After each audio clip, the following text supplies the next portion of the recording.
কোটা আন্দোলন, কোটা সংস্কারের আন্দোলন চলতেছে। আপনারা জানেন যে গতকালকেও বিভিন্ন জায়গায় মারামারি হয়েছে, আমরা অনেকেই নিউজে দেখছি।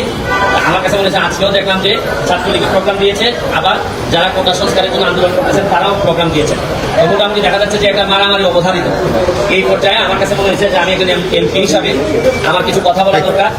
প্রথম যে কথাটা বলতে চাই যে মাননীয় প্রধানমন্ত্রী, সরকার প্রধান, উনিও কথা সংস্কারের কথা বলেছেন। যারা আন্দোলন করতেছেন তারাও একটা যৌক্তিক সংস্কার চাচ্ছেন। তো দুইজনেরই তো চাওয়া এক, তারপরও এত আন্দোলন কেন হচ্ছে? এর মানে হচ্ছে গিয়ে দুইজন দুইজনের প্রতি হয়তো বিশ্বস্ততা কম, অথবা দুইজন দুইজনকে বুঝে উঠতে পারতেছেন না। আমার কথা হচ্ছে যে একজন যদি বলতো যে না একেবারে কোটা থাকবে না, আরেকজন যদি বলতো কোটা থাকবে, তাইলে না হয় আন্দোলনের মাধ্যমে এটা করা যেত। এখন প্রশ্ন হচ্ছে গিয়ে যে যারা প্রথমে আন্দোলন শুরু করছিলেন তাদের এই আন্দোলনকে অনেকেই আমরা যৌক্তিক মনে করছি, কিন্তু যখন এই আন্দোলনটাতে যখন রাজাকার স্লোগান চলে আসলো, যখন দেখা গেল যে সরকার বিরোধী